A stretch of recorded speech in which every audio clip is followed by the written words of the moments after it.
Hi friends, എല്ലാവർക്കും ഗോല കിച്ചണിലേക്ക് സ്വാഗതം. നമ്മളുടെ ഇന്നത്തെ റെസിപ്പി കടലക്കറിയാണ്. പുട്ടിനാണെങ്കിലും അപ്പത്തിനാണെങ്കിലും ഇടിയപ്പത്തിനാണെങ്കിലും ചപ്പാത്തിക്ക് പൂരിക്ക് എല്ലാത്തിനും തന്നെ നമ്മൾ അധികവും കറികളിലൊന്ന് നമ്മുടെ കടലക്കറിയൊക്കെ ആയിരിക്കും. തേങ്ങയൊന്നും അരയ്ക്കാതെ നമുക്ക് നല്ല കൊഴുപ്പോട് കൂടിയിട്ട് അത് എളുപ്പത്തിൽ എങ്ങനെയാണ് കടലക്കറി ഉണ്ടാക്കുന്നതെന്ന് നോക്കാവേ. അതിന് വേണ്ടിയിട്ട് ഞാനിവിടെ 1.5 കപ്പ് കടല രാത്രി കിടക്കുന്നതിന് മുമ്പായിട്ട് വെള്ളത്തിലിട്ട് വെച്ചാൽ മതി. കടല രാവിലെ ആകുമ്പോഴേക്കും നന്നായിട്ട് കുതിർന്ന് കിട്ടുവേ. ഞാനിവിടെ 1.5 കപ്പ് കടല എടുത്തിട്ടുണ്ട്. കടല നല്ലതുപോലെ കുതിർന്ന് കഴിഞ്ഞപ്പോഴേക്കും ഈ ഒരളവിൽ വന്നിട്ടുണ്ട് കേട്ടോ. ഇത് നമുക്ക് ആദ്യം ഒന്ന് വേവിച്ചെടുക്കണം. അതിന് വേണ്ടിയിട്ട് ഒരു കുക്കറിലേക്ക് ചേർത്ത് കൊടുക്കാം. കടലയൊക്കെ നന്നായിട്ട് കഴുകിയെടുക്കണേ. ഇത് നമുക്ക് കുക്കറിലേക്ക് ചേർത്ത് കൊടുക്കാം. നല്ലതുപോലെ കഴുകിയെടുത്തതിന് ശേഷമുള്ള വെള്ളമാണ് കേട്ടോ ഇത്. അതുകൊണ്ട് ഞാൻ ഈ വെള്ളം തന്നെ ചേർത്ത് കൊടുക്കുന്നുണ്ട്.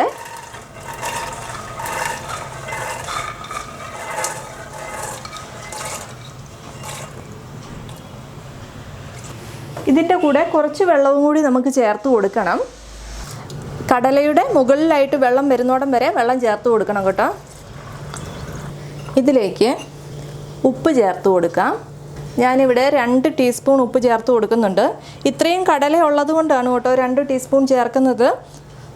അല്ലെങ്കിൽ 1 ടീസ്പൂൺ ഉപ്പ് ചേർത്ത് കൊടുത്താൽ മതി. പിന്നെ നോക്കിയതിന് ശേഷം മാത്രം ചേർത്ത് കൊടുത്താൽ മതി കേട്ടോ. 1/2 ടീസ്പൂൺ മഞ്ഞൾപ്പൊടി ചേർത്ത് കൊടുക്കാം. ഒന്ന് ഇളക്കി കൊടുക്കാവേ. ഈ ഒരു പാകത്തിന് വെള്ളം ഇരുന്നോട്ടെ. കടലയുടെ മുകളിൽ തന്നെ വെള്ളം വേണം.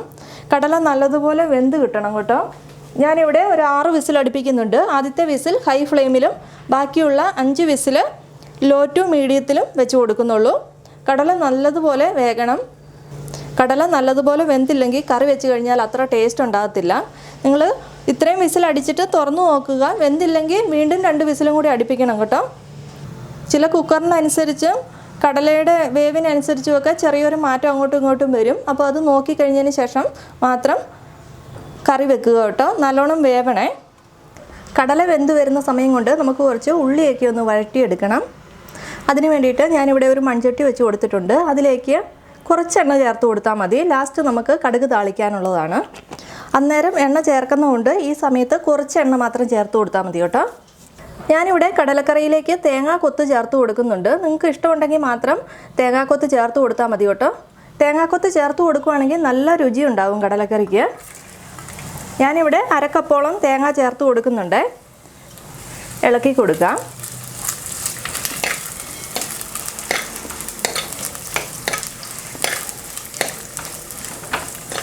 വളരെ ലൈറ്റായിട്ടൊന്ന് കളറ് മാറിയാൽ മതി. ഒരു 2 ടീസ്പൂൺ എണ്ണ ചേർത്ത് കൊടുത്താൽ മതി കേട്ടോ. ബാക്കി നമുക്ക് കടുക് താളിക്കുന്ന സമയത്ത് ചേർത്ത് കൊടുക്കാവേ. അവസാനം കടുക് താളിക്കുന്നില്ലെങ്കിൽ ഈ സമയത്ത് ഒരു 2 ടേബിൾ സ്പൂൺ വെളിച്ചെണ്ണ ചേർത്തിട്ട് 1/2 ടീസ്പൂൺ കടുകും കൂടെ ചേർത്ത് കഴിഞ്ഞതിന് ശേഷം തേങ്ങ കൊത്തിയത് ചേർത്ത് കൊടുത്താൽ മതി. തേങ്ങയുടെ കളറൊക്കെ ചെറുതായിട്ടൊന്ന് മാറാൻ തുടങ്ങിയിട്ടുണ്ട്. ഈ സമയത്ത് തേങ്ങ ഒരു സൈഡിലോട്ട് മാറ്റി വെച്ച് കഴിഞ്ഞതിന് ശേഷം നമുക്ക് കുറച്ച് പെരിഞ്ജീരകം ചേർത്ത് കൊടുക്കാവേ. 1 ടീസ്പൂൺ പെരിഞ്ജീരകം ചേർത്ത് കൊടുക്കുന്നുണ്ട്. ലോ ഫ്ലെയിമിൽ വെച്ചാൽ മതി കേട്ടോ. പെരിഞ്ജീരകം ആദ്യം ചേർത്ത് കഴിഞ്ഞാൽ പെട്ടെന്ന് അങ്ങോട്ട് കരിഞ്ഞു പോകും. ഇതിലേക്ക് 1 പച്ചമുളക്, 2 ചെറിയ സവാള സ്ലൈസ് ചെയ്തതാണ്, അത് ചേർത്ത് കൊടുക്കാം. നല്ലതുപോലെ ഇളക്കി കൊടുക്കാവേ.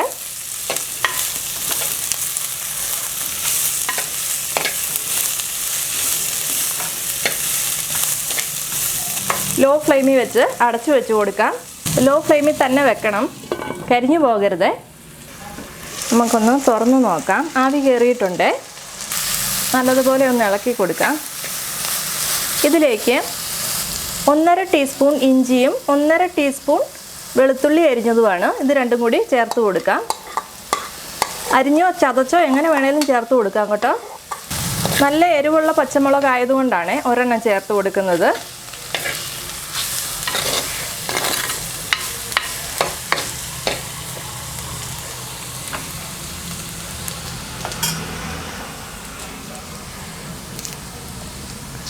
ഇതിലേക്ക് ഒരു തണ്ട് കറിവേപ്പിലയും കൂടി ചേർത്ത് കൊടുക്കാം. അടച്ചു വെച്ച് കൊടുക്കാവേ. ഇടയ്ക്ക് തുറന്നിട്ട് ഇളക്കി കൊടുക്കണം. സവാള ഒരുപാട് അങ്ങ് വഴന്നു വരണമെന്നില്ല. കുറച്ചൊന്ന് കളറ് മാറി വന്നാൽ മാത്രം മതി കേട്ടോ. ഞാൻ ഇടയ്ക്ക് 2 തവണ ഇളക്കി കൊടുത്തിരുന്നു. ഇതിലേക്ക് ഒരു തക്കാളി കട്ട് ചെയ്തതാണ്, അത് ചേർത്ത് കൊടുക്കാം. തക്കാളി ചേർത്തില്ലെങ്കിലും കുഴപ്പമൊന്നുമില്ല, ഉണ്ടെങ്കിൽ ചേർത്തോളുക. നല്ലതുപോലെ ഇളക്കി കൊടുത്തിട്ട് അടച്ചു വെച്ച് കൊടുക്കണേ.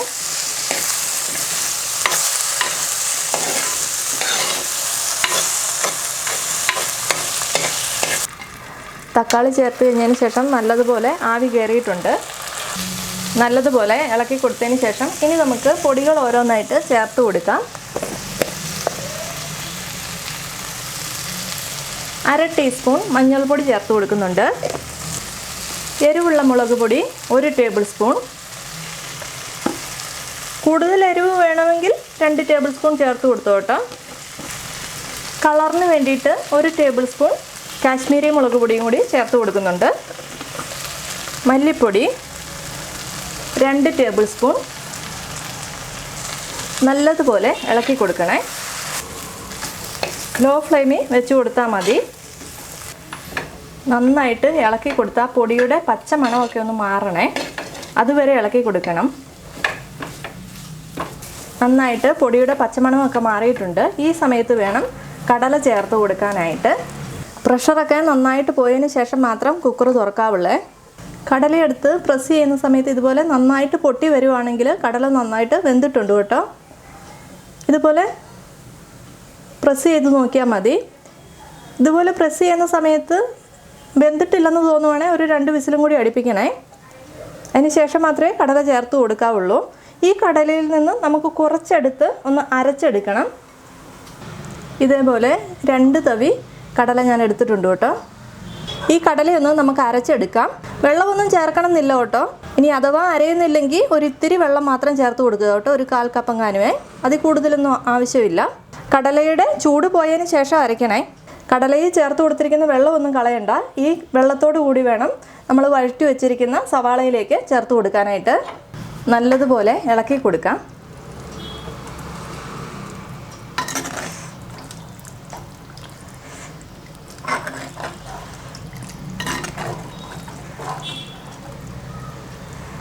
നന്നായിട്ട് ഇളക്കി കൊടുത്തിട്ടുണ്ട്. ഇനി നമുക്ക് അടച്ചു വെക്കാം. ഈ സമയത്ത് തന്നെ നമുക്ക് ആ കടലയും കൂടി ഒന്ന് അരച്ചെടുക്കാവേ. ഒരു മീഡിയം ഫ്ലെയിമിലാണ് കേട്ടോ വെച്ചിരിക്കുന്നത്. ചെറുതായിട്ടൊന്ന് ചൂടായിട്ടേ ഉള്ളൂ, തിളച്ച് വരാനൊന്നും തുടങ്ങിയിട്ടില്ല. ഇനി നമുക്ക് ഹൈ ഫ്ലെയിമിലോട്ട് വെച്ച് കൊടുക്കാം. ഇത് കണ്ടില്ലേ, വെള്ളം മാതിരിയാണ് കേട്ടോ ഇപ്പോഴും കടലക്കറി ഇരിക്കുന്നത്. ഇതിലേക്ക് നമ്മൾ പൊടിച്ചു വെച്ചിരിക്കുന്ന കടല ചേർത്ത് കൊടുക്കാം. ഇത് കണ്ടോ, വെള്ളമൊന്നും ചേർക്കാതെ പൊടിച്ചു കഴിഞ്ഞാൽ ഈ ഒരു രീതിയിൽ വരും കേട്ടോ. പൊടിച്ചത് മുഴുവൻ ചേർത്ത് കൊടുക്കണേ. നന്നായിട്ട് ഇളക്കി കൊടുക്കാം. വെള്ളം വേണമെങ്കിൽ ഈ സമയത്ത് ചേർത്ത് കൊടുത്തോളുക. ചൂടുവെള്ളം ചേർത്ത് കൊടുക്കണം കേട്ടോ. നമ്മുടെ ചാറിനനുസരിച്ച് കുറുകി വരുന്ന സമയത്ത് ഇനി കുറച്ചും കൂടി ലൂസായിട്ട് വേണമെന്നുണ്ടെങ്കിൽ കുറച്ച് വെള്ളം കൂടി ചേർത്ത് കൊടുത്താൽ മതിയേ. ഉപ്പൊക്കെ നോക്കണം ഈ സമയത്ത്. എനിക്കിവിടെ ഉപ്പ് കുറവാണ്. ഞാൻ 1 ടീസ്പൂൺ ഉപ്പും കൂടി ചേർത്ത് കൊടുക്കുന്നുണ്ട് കേട്ടോ. നോക്കിയതിന് ശേഷം മാത്രം ചേർത്ത് കൊടുക്കണേ. ഇതിലേക്ക് നമ്മൾ ഇതുവരെ ഗരം മസാലയൊന്നും ചേർത്തിട്ടില്ല. ഗരം മസാലയാണ് ചേർക്കുന്നതെങ്കിൽ ഒരു 1.5 ടീസ്പൂൺ വരെ ചേർത്ത് കൊടുക്കാം. ഞാനിവിടെ പെരുംജീരകം മാത്രമേ ചേർക്കുന്നുള്ളേ. ഒന്ന് അടച്ചു വെച്ച് കൊടുക്കാം. ഒരു ലോ ടു മീഡിയത്തിൽ വെച്ചാൽ മതി. നല്ലതുപോലെ ഒന്ന് തിളച്ചൊന്ന് കുറുകി വരട്ടെ. തിളയ്ക്കാൻ തുടങ്ങിയിട്ടുണ്ട്. ഇടയ്ക്കൊന്ന് തുറന്നിട്ട് ഇളക്കി കൊടുക്കണേ. അടിയിൽ പിടിക്കാതെ നോക്കണം. നിങ്ങൾക്ക് ഇനിയും ചാറ് വേണമെങ്കിൽ ഈ സമയത്ത് ചൂടുവെള്ളം വേണം കേട്ടോ ചേർത്ത് കൊടുക്കാനായിട്ട്. നല്ലതുപോലെ ഒന്ന് ഇളക്കി കൊടുക്കാം. അടച്ചു വെച്ച് കൊടുക്കാവേ. നല്ലതുപോലെ തിളച്ചിട്ടുണ്ട്. ഇനി തണുത്ത് കഴിയുമ്പോൾ ഒന്നും കൂടി ഒന്ന് കുറുകിയിരിക്കും കേട്ടോ. ഇത് കണ്ടില്ലേ, നന്നായിട്ട് കുറുകി വന്നിട്ടുണ്ട്. തണുത്ത് കഴിയുമ്പം ഇനിയും കുറുകി വരും. ഇതിലേക്ക് പെരുംജീരകം പൊടിച്ച് വെച്ചതാണ് ചേർത്ത് കൊടുക്കുന്നത്. 1.5 ടീസ്പൂൺ പെരുംജീരകം പൊടിച്ചത് ചേർക്കുന്നുണ്ട്. ഞാൻ ഗരം മസാല ചേർക്കുന്നില്ല. നല്ലതുപോലെ ഒന്ന് ഇളക്കി കൊടുക്കാം. കടലക്കറിയിൽ പെരുംജീരകം പൊടിച്ചത് ചേർക്കുവാണെങ്കിൽ നല്ല മണം ഉണ്ടാവും കേട്ടോ. ഇതിലേക്ക് നമുക്കിനി കടുക് താളിച്ച് ചേർക്കാം. കടുക് താളിക്കുന്നതിന് വേണ്ടിയിട്ട് ഞാനിവിടെ ഒരു പാൻ വെച്ച് കൊടുത്തിട്ടുണ്ട്. അതിലേക്ക് വെളിച്ചെണ്ണയാണ് കേട്ടോ ചേർത്ത് കൊടുക്കുന്നത്. ഒരു 2 ടേബിൾ സ്പൂൺ വെളിച്ചെണ്ണ ചേർത്ത് കൊടുക്കുന്നുണ്ട്. എണ്ണ ചൂടായിട്ടുണ്ട്. അതിലേക്ക് 1 ടീസ്പൂൺ കടുക് ചേർത്ത് കൊടുക്കുന്നുണ്ട്.